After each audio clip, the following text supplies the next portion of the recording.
This little board? It just made your Wi-Fi projects 10x easier. If you've ever tried plugging an ESP8266 module directly into a breadboard, you know the struggle. This adapter plate converts ESP onto breadboard-friendly module with 3.3 voltage regulator. Let's solder first.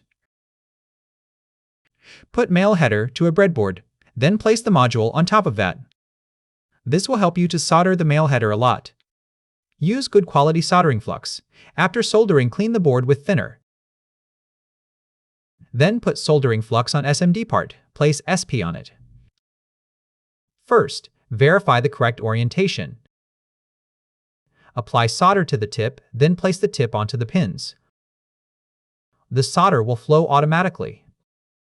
Use it for home automation, IoT sensor nodes, a tiny web server, or controlling stuff over Wi-Fi from your phone. The possibilities are wide open.